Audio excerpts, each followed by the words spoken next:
Lester said. I am Lester. You must be Hilda. Perry S. told us practically nothing about you, which is probably a sign of something or other. Hilda regarded Perry with mock coolness. Oh really, Lester? Perry said. I love you like a brother. Shut the fuck up already. Lester made a little whipping motion. Suddenly he was gone from the picture, and they saw Suzanne pulling him away by one ear. Hilda snorted. I like her, she said. Suzanne gave them a wave and Jan and Kettlewell came back into frame. They made their goodbyes and hung up.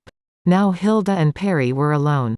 Together, in her bedroom, laptops shut, day done though it was hardly gone noon and the silence stretched. Thanks for coming. Perry, she said. He broke off. He didn't know what to say.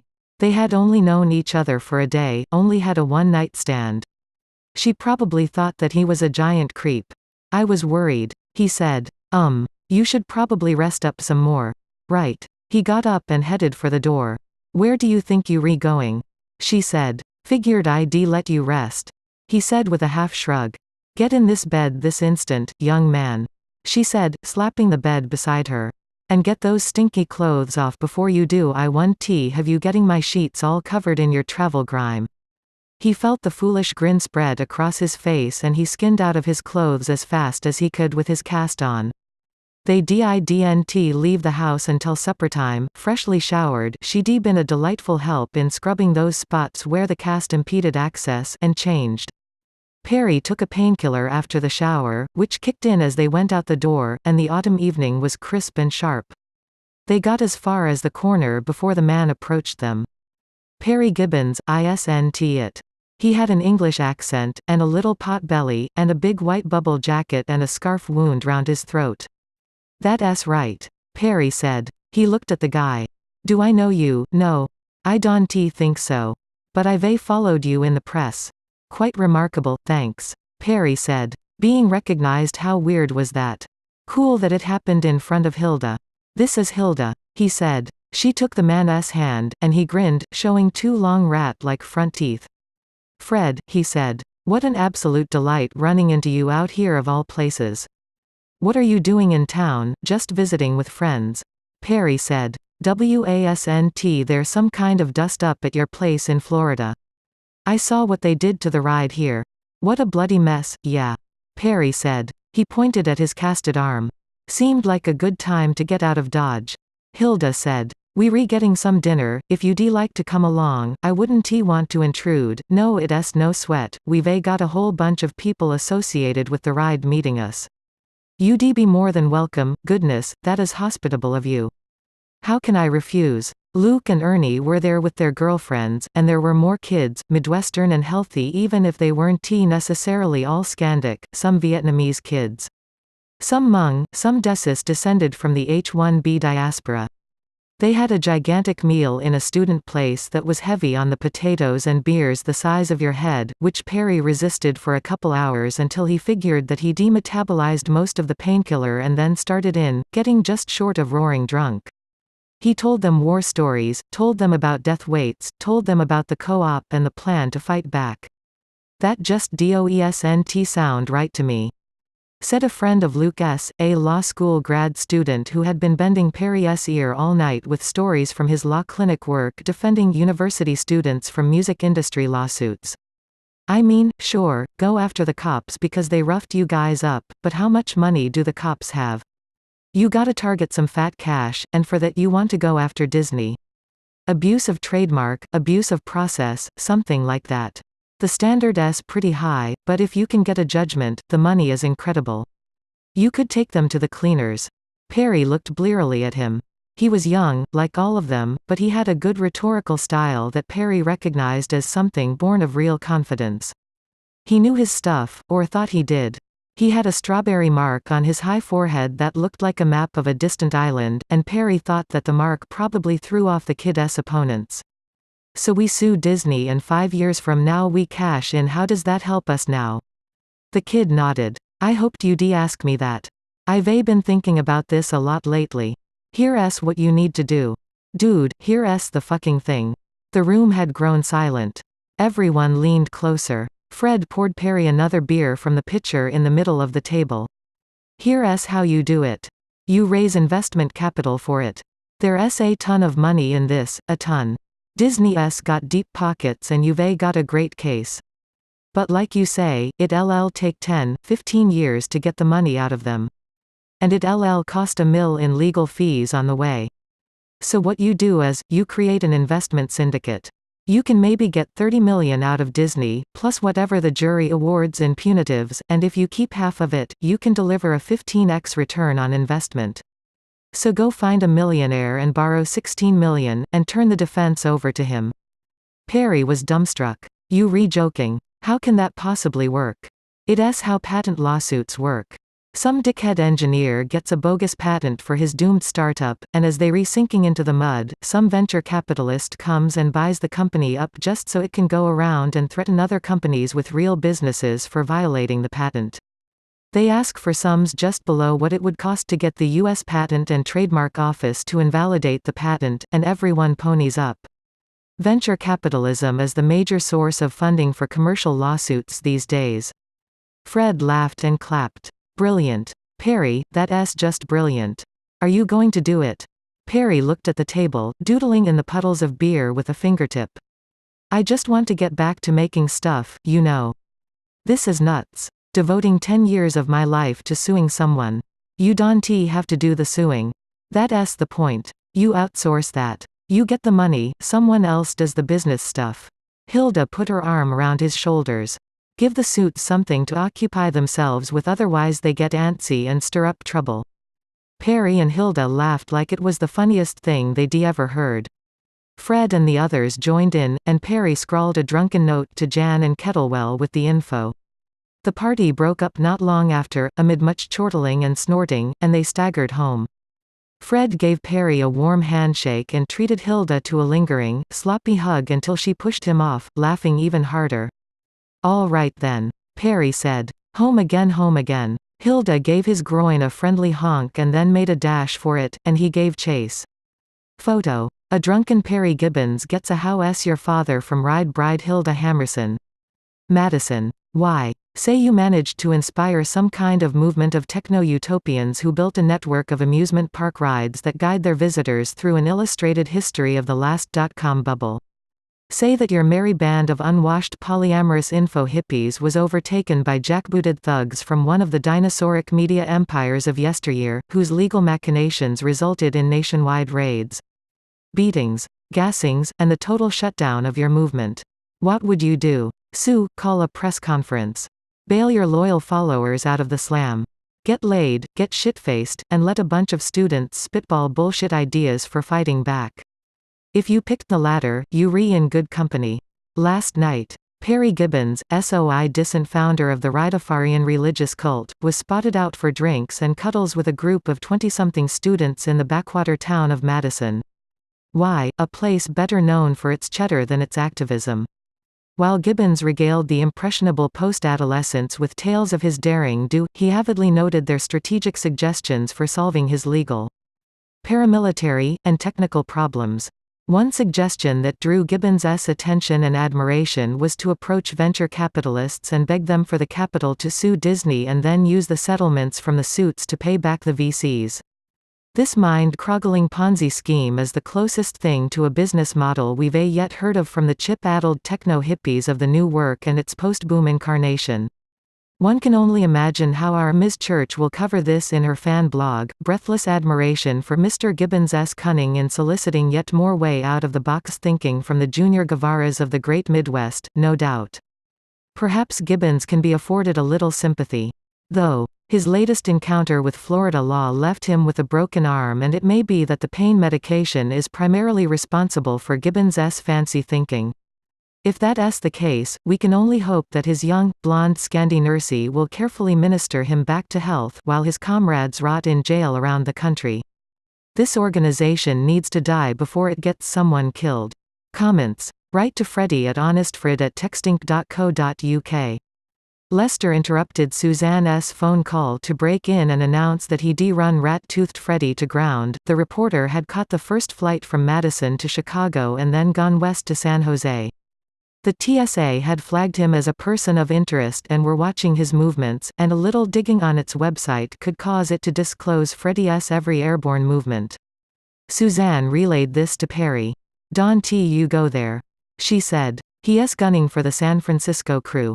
And he's hoping for a confrontation or a denunciation so that he can print it. He gets days fixes that he worries at like a terrier, going for more bile. Is he a psycho? What the hell is his beef with me? I think that he thinks that technology hasn't lived up to its promise and that we should all be demanding better of our tech. So for him, that means that anyone who actually likes technology is the enemy, the worst villain, undermining the case for bringing tech up to its true potential. Fuck, that is so twisted, and given the kind of vile crap he writes, the only readers he has are nutcases who get off on seeing people who are actually creating stuff flayed alive for their failures. They egg him on every one of his letters columns. If he changed to actual reportage, telling the balanced stories of what was going on in the world, they jump ship for some other hate-monger. He's a lightning rod for assholes. He's the king of the trolls." Perry looked away. "What do I do? You could try to starve him. If you Don T show your head, he can report on you, except by making stuff up, and made up stuff gets boring, even for the kinds of losers who read his stuff. But I've got work to do. Yeah, you do. Maybe you've just got to take your lumps. Every complex ecosystem has parasites after all. Maybe you just call up San Francisco and brief them on what to expect from this guy and take it from there." Once they were off the line, Lester came up behind her and hugged her at the waist, squeezing the little love handles there, reminding her of how long it had been since she made it to yoga. "You think that LL work, maybe. I've been talking to the New Journalism Review about writing a piece on moral responsibility and paid journalism, and if I can bang it out this aft. I bet they LL publish it tomorrow. What's that going to do? Well, it LL distract him from Perry, maybe. It might get his employer to take a hard look at what he's writing. I mean, that piece is just lies, mischaracterizations, and editorial masquerading as reportage." She put her lid down and paced around the condo, looking at the leaves floating in the pool. "It LL give me some satisfaction." Lester gave her a hug, and it smelled of the old days and the old Lester, the giant. Barrel-chested pre-Fatkins Lester. It took her back to a simpler time, when they had to worry about commercial competition. Not police raids. She hugged him back. He was all hard muscle and zero body fat underneath his tight shirt. She never dated anyone that fit. Not even back in high school. It was a little disorienting, and it made her feel especially old and saggy sometimes, though he never seemed to notice. Speaking of which, she felt his erection pressing against her midriff, and tried to hide her grin. "Gimme a couple hours, all right." She dialed the NJR editor's number as she slid into her chair and pulled up a text editor. She knew what she planned on writing, but it would help to be able to share an outline with the NJR if she was going to get this out in good time. Working with editors was a pain after years of writing for the blog, but sometimes you wanted someone else's imprimatur on your work. 5 hours later, the copy was filed. She rocked back in her chair and stretched her arms high over her head, listening to the crackle of her spine. She'd been half frozen by the air conditioning, so she turned it off and opened a window, and now the condo was hot and muggy. She stripped down to her underwear and headed for the shower, but before she could make it, she was intercepted by Lester. He fell on her like a dog on dinner, and hours slipped by as they made the apartment even muggier. Lester's athleticism in the sack was flattering, but sometimes boundless to the point of irritation. She was rescued from it this time by the doorbell. Lester put on a bathrobe and answered the door, and she heard the sounds of the family kettlewell spilling in, the kids' little footfalls pounding up and down the corridors. Hurriedly, Suzanne threw on a robe and ducked across the corridor into the bathroom, but not before catching sight of Eva and Landon. Eva's expression was grimly satisfied. Landon looked stricken. Fuck it. Anyway, she'd never given him any reason to hope, and he had no business hoping. Halfway through her shower, she heard someone moving around in the bathroom, and thinking it was Lester, she stuck her head around the curtain, only to find Ada on the pot, little jeans around her ankles. "I had a make," Ada said, with a shrug. Christ. What was she doing back here? Anyway, she'd missed it all so much from Petersburg. But she hadn't really bargained for this. It was only a matter of time until Jan showed up too. Surely they'd be wanting a council of war after Freddie's opening salvo. She waited for the little girl to flush hot water, and got dressed as discreetly as possible. By the time she got to the balcony where the council of war was underway, the two little girls, Lyanichka and Ada, had gotten Pascal up on the sofa and were playing dress-up with him. Hot-gluing Barbie heads to his cheeks and arms and chubby knees, like vacantly staring warts. "Do you like him? I think he looks wonderful. Girls, is that glue okay for him? Though." Ada nodded vigorously. "I've been gluing things to my brother with that stuff forever. Dad says it's okay so long as I don't put it in his eyes. Your dad's a smart man, he's in love with you," Lyanichka said, and giggled. Ada slugged her in the arm. "That's supposed to be a secret." "Stupid," Ada said. Flustered, Suzanne ducked out onto the patio and shut the door behind her. Eva and Jan and Kettlewell all turned to look at her. "Suzanne," Jan said. "Nice article, is it up already?" "Yeah, just a couple minutes ago." Jan held up his phone. "I've got a watch list for anything to do with Freddie that gets a lot of link love in a short period." Your piece rang the cherries. She took the phone from him and looked at the list of links that had been found to the NJR piece. 3 of the Digdots had picked up the story, since they loved to report on anything that made fun of Freddie. He was a frequent savager of their readers' cherished beliefs, after all, and thence it had wormed its way all around the net. In the time she'd needed to take a shower, her story had been read by about 3 million people. She felt a twinge of regret for not publishing it on her blog. That would have been some serious advertising coin. "Well, there you have it. What do you suppose he'll come back with?" Kettlewell said. Then looked uncomfortably at Eva. She pretended not to notice, and continued to stare at the grimy Hollywood palms, swimming pools and freeways. "Something nasty and full of lies. No doubt. Nerd groupie church finds Fatkin's love with ride sidekick." Sources close to the Hollywood, Florida ride cult have revealed that Suzanne Church, the celebrity blogger who helped inflate the new work stock bubble, is in the midst of a romantic entanglement with one of the cult's co-founders. Church recently came out of retirement in St. Petersburg, where she has been producing PR*H* journalistic accounts of the new generation of Russian experimental plastic surgery butchers. Church was lured back by the promise of a story about the ride network that was founded by her old pals from the New Work Pump and Dump, Lester Banks and Perry Gibbons. Now on the scene are more familiar faces. Landon Kettlewell, the disgraced former CEO of Codacell, and Jan Tang, the former business manager of the Banks-Gibbons scam. But not long after arriving on the scene, Church fell in with Banks, an early Fatkins and stalwart of the New Work movement, a technologist who entranced his fellow engineers with his accounts of the New Work's many inventions, prompting one message board commenter to characterize him as a cross between Steve Wozniak and the Reverend Sun Myung Moon. Now, eyewitness accounts have them going at it like shagging marmots, as the bio-enhanced Banks falls on Church's wrinkly carcass half a dozen times a day, apparently consummating a romance that blossomed while Banks was, to put it bluntly, a giant fat bastard.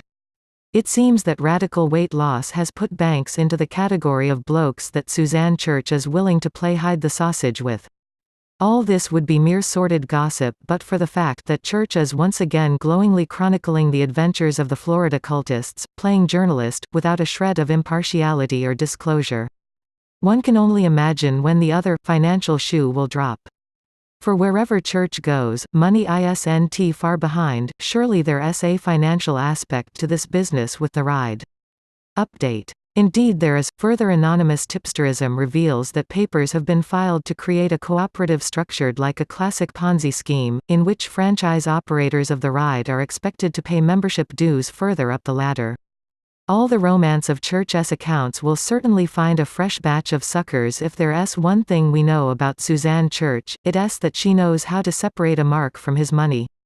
Lester ran the ride basically on his own that week, missing his workshop and his tinkering, thinking of Suzanne, wishing that Perry was back already. He wasn't exactly a people person, and there were a lot of people. "I brought some stuff," the goth kid said as he paid for his ticket, hefting 2 huge duffel bags. "That's still okay, right? Was it? Damned if Lester knew. The kid had a huge bruise covering half of his face, and Lester thought he recognized him from the showdown. Death waits, that's what Perry had said. Sure, it's fine, you Lester, right, Christ, another one. Yes, that's me, honest Fred is full of shit. I've been reading your posts since forever.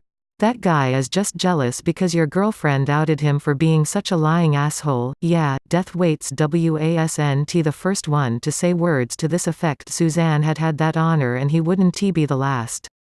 But Lester wanted to forget it. He liked the moments of fame he gained from Suzanne's writing, from his work on the message boards. He even had a couple of fanboys show up to do a little interview for their podcast about his mechanical computer. That had been nice. But blokes that Suzanne Church is willing to play hide the sausage with Suzanne was holding it together as far as he could tell. But she didn't seem as willing to stick her neck out to broker little pieces between Jan and Kettlewell anymore, and those two were going at it hammer and tongs now, each convinced that he was in charge. Jan reasoned that since he actually ran one of the most developed rides in the network that he should be the executive, with Kettlewell as a trusted advisor. Kettlewell clearly felt that he deserved the crown because he actually run global businesses, as opposed to Jan, who was little more than a middle manager. Neither had said exactly that, but that was only because whenever they headed down that path, Suzanne interposed herself and distracted them. No one asked Lester or Perry, even though they were the ones who invented it all. It was all so fucked up. Why didn't he just make stuff and do stuff?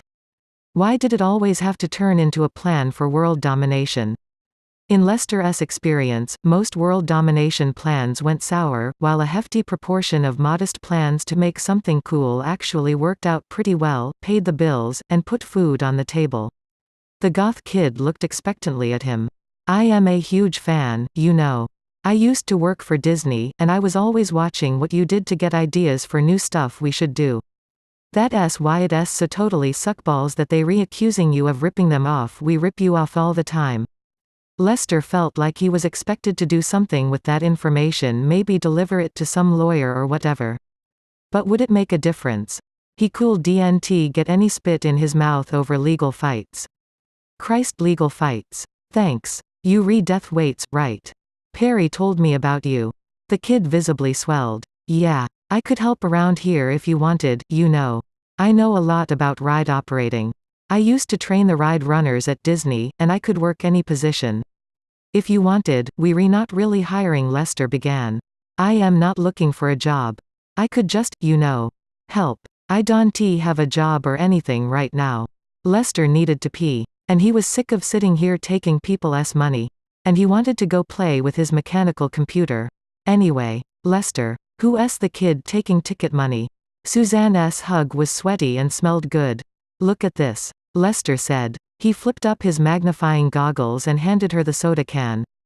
He cut away a panel covering the whole front of the can, and inside he painstakingly assembled 64 flip-flops. He turned the crank on the back of the can slowly, and the correct combination of rods extended from the back of the can, indicating the values represented on the flip-flops within. It's a 64-bit register. We could build a shit-kicking Pentium out of a couple million of these. He turned the crank again. The can smelled of solder and it had a pleasant weight in his hand.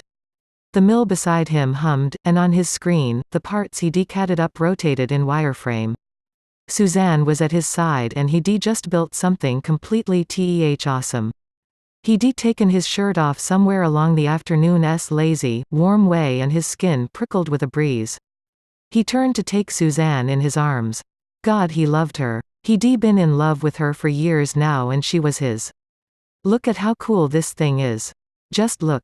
He used a tweezer to change the registers again and gave it a little crank. I got the idea from the old Princeton Institute Electronic Computer Project. All these geniuses, von Neumann and Dyson, they brought in their kids for the summer to wind all the cores they need for their RAM. Millions of these things, wound by the kids of the smartest people in the universe. What a cool way to spend your summer. So I thought I'd prototype the next generation of these, a 64-bit version that you could build out of garbage. Get a couple hundred of the local kids in for the summer and get them working. Get them to understand just how these things work. That's the problem with integrated circuits, you can take them apart and see how they work. How are we going to get another generation of tinkerers unless we get kids interested in how stuff works? Who's the kid taking ticket money? He's a fan, that kid that Perry met in jail. Death waits. The one who brought in the Disney stuff. He gradually became aware that Suzanne was rigid and shaking in his arms. What's wrong? Her face was purple now, her hands clenched into fists. What's wrong? Lester, what's wrong? You've left a total stranger. Who, by his own admission, is a recently terminated employee of a company that is trying to bankrupt you and put you in jail. You've left him in charge of an expensive, important capital investment, and given him the authority to collect money on your behalf. Do you really need to ask me what's wrong? He tried to smile. It's okay, he's only what? Only your possible doom. Christ. Perry, you don't even have fucking insurance on that business. Did she just call him Perry? He carefully set down the Coke can and looked at her. I am down here busting my ass for you too, fighting cops, letting that shit Freddy smear my name all over the net, and what the hell are you doing to save yourself? You in here playing with Coke cans. She picked it up and shook it. He heard the works inside rattling and flinched towards it. She jerked it out of his reach and threw it hard at the wall. Hundreds of little gears and ratchets and rods spilled out of it. Fine. Lester, fine. You go on being an emotional 10-year-old. But stop roping other people into this. You've got people all over the country depending on you and you are just abdicating your responsibility to them. I want to be a part of it. She was crying now. Lester had no idea what to say now. It's not enough that Perry's off chasing pussy, you've got to pick this moment to take French leave to play with your toys. Christ, the whole bunch of you deserve each other. Lester knew that he was on the verge of shouting at her, really tearing into her, saying unforgivable things. He'd been there before with other friends, and no good ever came of it. He wanted to tell her that he'd never asked for the responsibility, that he'd lived up to it anyway, that no one had asked her to put her neck on the line and it wasn't fair to blame him for the shit that Freddie was putting her through. He wanted to tell her that if she was in love with Perry, she should be sleeping with Perry, and not him. He wanted to tell her that she had no business reaming him out for doing what he'd always done, sit in his workshop. He wanted to tell her that she had never once seen him as a sexual being when he was big and fat, but that he had no trouble seeing her as one now that she was getting old and a little saggy, and so where did she get off criticizing his emotional maturity? He wanted to say all of this, and he wanted to take back his 64-bit register and nurse it back to health. He'd been in a luminous creative fog when he'd built that can, and who knew if he'd be able to reconstruct it. He wanted to cry, to blubber at her for the monumental unfairness of it all. He stood stiffly up from his workbench and turned on his heel and walked out. He expected Suzanne to call out to him, but she didn't. He didn't care, or at least he didn't want to. Sammy skipped 3 consecutive theme leaders meetings. Despite increasingly desperate requests for his presence. The legal team was eating every spare moment he had, and he hadn't been able to get audience research to get busy on his Fatkins project. Now he was behind schedule, not surprising, given that he'd pulled his schedule out of his ass to shut up Wiener and Co. and dealing with lawyers was making him crazy. And to top it all off, the goddamned rides were back up and running. So the last thing he wanted was a visit from Wiener. They re-suing us, you know. They raised venture capital to sue us, because we have such deep pockets. You know that. Sammy, I know it. Wiener. People sue us all the time. Venture capitalists have deep pockets. Too, you know when we win, we'll take them to the cleaners. Christ, why am I having this conversation with you? Don't you have something productive to do? Is Tomorrowland so fucking perfect that you've come around to help me with my little projects? Someone's a little touchy today. Wiener said, wagging a finger. I just wanted to see if you wanted some help coming up with a strategy for getting out of this catastrophe, but since you mention it. I do have work I could be doing. I'll see you at the next theme leaders meeting. Sam, missing 3 as grounds for disciplinary action, you know. Sammy sat back in his chair and looked coolly at Wiener. Threats now. Disciplinary action. He kept on his best poker face, looking past Wiener's shoulder, a favorite trick for staring down adversaries just don't meet their eyes. In his peripheral vision, he saw Wiener wilt, look away and then turn and leave the room. He waited until the door had shut, then slumped in his seat and put his face in his hands. God, and shit, and damn. How did it all go so crapola? How did he end up with a theme area that was half shut, record absenteeism, and even a goddamned union organizer just the day before, whom he had to have security remove? Florida laws being what they were.